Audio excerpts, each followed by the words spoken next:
సంఘ నాయకులు, ఆదివాసీ నాయకులు ప్రతి ఒక్కరు కూడా వారికి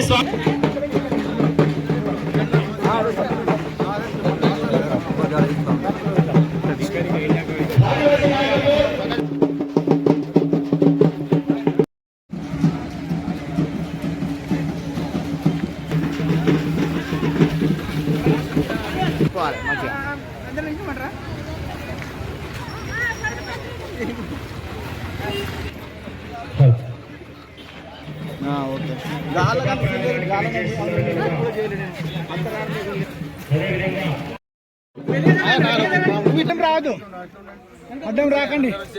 ఆలయ కమిటీ అడ్డం రాదు, ఆలయ కమిటీ అడ్డం రాదు. ఓకే ఓకే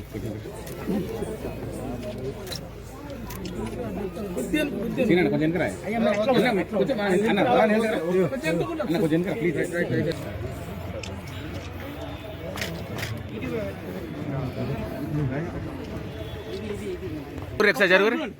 అరే ఒకసారి వెనక జరుగురు అన్న.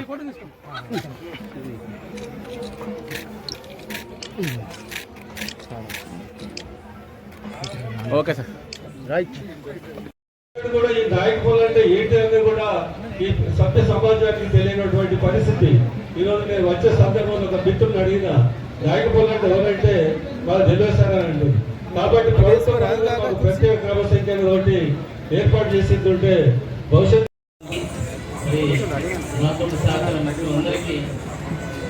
అందరి పేర్లు చెప్పడానికి టైం సరిపోతుంది కాబట్టి అందరికీ నా నమస్కారాలు.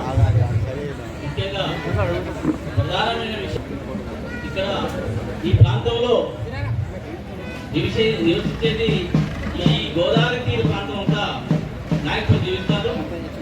ఈ నాయకుల రిజర్వేషన్లో ఒక చీకటి చోటు చేసుకున్నది. అదేంటంటే గోల్డ్ అంబేద్కర్ చేశారు. నాయకులు మొదటి నుంచి అంత అధ్యక్షానికి గోల్డ్లలో నాయకులు నెట్టేసి నాయకులని అంటే ఏ విధంగా చేస్తారు. అందుకోసం ఈ విషయమై మరి ఎమ్మెల్యే గారు మేము చేసే ప్రయత్నాలు మేము చేస్తున్నాం.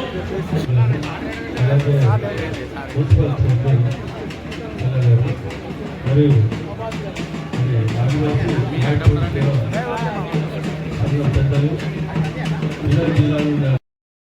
సంఘ నాయకులు, ఆదివాసీ నాయకులు ప్రతి ఒక్కరు కూడా వారికి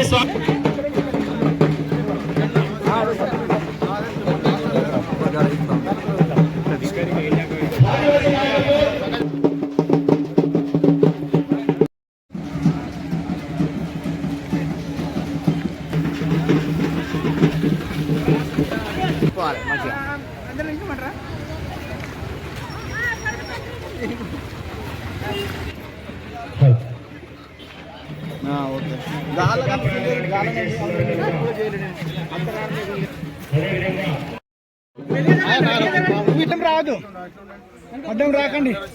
ఆలయ కమిటీ అడ్డం రాదు,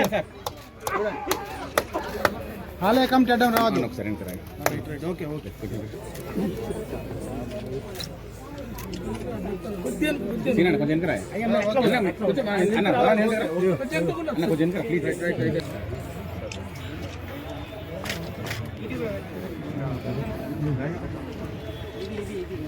ఒకసారి జరుగురు.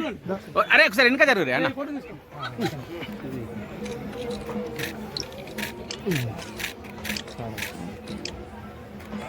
Okay sir right. తప్పుడు లెక్కలతో చేస్తే మళ్ళీ సుప్రీంకోర్టు రావచ్చు అని చెప్పి ఆ తీర్మానంలో ఉన్నది. ఇక్కడ మీరు ఏదైతే మీ డేటా ఉన్నదో ఈ డేటా కలెక్ట్ చేయడానికి రాష్ట్ర ప్రభుత్వానికి ఒక ఉత్తర్వులు రాయండి. కావాలంటే మీరు ఒక డెలిగేషన్ వస్తే నేను తీసుకువెళ్ళి ముఖ్యమంత్రితో కల్పించి మీకు ఒక కమిషన్ చేయడానికి కూడా ప్రయత్నం చేస్తాను. ఇప్పుడే మా సోదరుడు అడిగింది, సార్ మాకు ఒక భవనం కావాలండి. నిజంగానే నాయకపూర్లకు ఒక భవనం కట్టించే బాధ్యత మీ స్థానిక ఎమ్మెల్యేగా నా మీద ఉన్నది.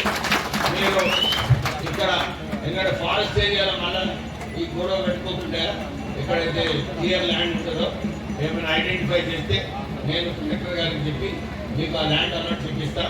తర్వాత మా డిఎంఎఫ్టి ఫండ్ అన్న ఎస్డిఎఫ్ ఫండ్స్ నుంచి మీకు 20 లక్షల రూపాయలు మీకు భవనం కట్టుకోనికి నేను నిధుల నుంచి శాంక్షన్ చేపిస్తాను. నా తరఫు నుంచి నా పని అయిపోయింది. ఇప్పుడు మీ తరఫు నుంచి మీరు పోయి సార్ ఈ ల్యాండ్ 2-3 సెలెక్ట్ చేసుకుంటే, ఎందుకంటే కలెక్టర్ గారు వారి ఒపీనియన్ వేరే ఉంటుంది, 2-3 సెలెక్ట్ చేసుకుంటే నేను వచ్చి చూసి కలెక్టర్ గారిని కూడా పిలిపిస్తా, జాయింట్ ఇన్స్పెక్షన్ చేసి మీకు ఒక 5, 7, 8 గుంటాల 10 గుంటాల భూమి మనకు ఫస్ట్ నాయకులకు అలాట్మెంట్ చేసిన తర్వాత మనం వచ్చి మంచి ప్లాన్ చేసుకొని ఒక పెళ్లి చేసుకోవడానికి, మన చర్చలు పెట్టుకోవడానికి ఈ భవనం కట్టుకుంటే మన నాయకులకు అందరికీ కూడా లాభం వస్తుంది. నేను ఉన్నంత కాలం మీరు తొందర చేసుకుంటే మంచిది. ఈ 5 సంవత్సరాలనే మనం మంచి భవనం కట్టించుకున్నాం. సరేనా? ఇంకేమైనా విషయం మర్చిపోయినట్టు ఒక డైరెక్టర్షిప్ చైర్మన్షిప్ వరకు పోదాము. ఒక డైరెక్టర్షిప్ అయితే నేను చెప్పి సీతక్క గారికి కూడా ఈరోజు వారికి కూడా ఇన్వైట్ చేయడం జరిగింది.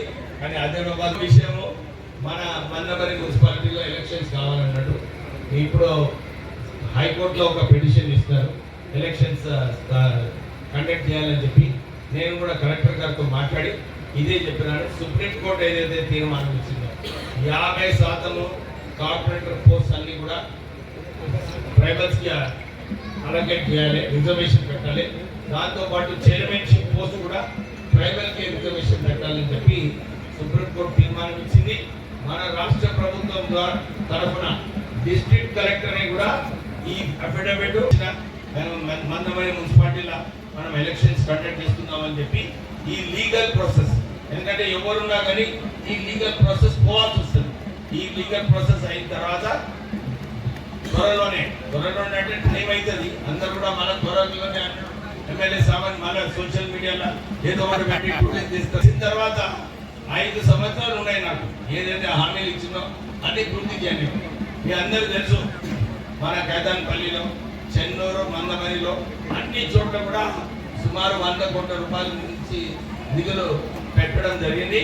దాంతోపాటు డ్రింకింగ్ వాటర్ సప్లై కోసం కూడా 100 కోట్ల రూపాయలు, మన కైతాన్పల్లిలో 40 కోట్ల రూపాయలు మన ప్రజలకు ఉపయోగపడేలాగా పెట్టడం జరిగింది.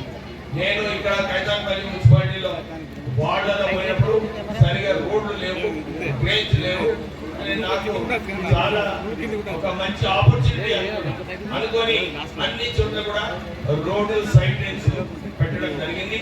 నేను ఈ రోజు రివ్యూ తీసుకున్నాను. సుమారు 70% వరకు వర్క్స్ అన్ని కూడా కంప్లీట్ అయ్యాయి. అంతేగాక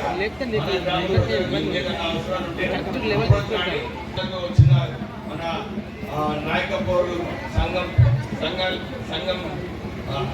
మెంబర్స్ కి, మన ప్రజలకు అందరికీ కూడా మళ్ళొకసారి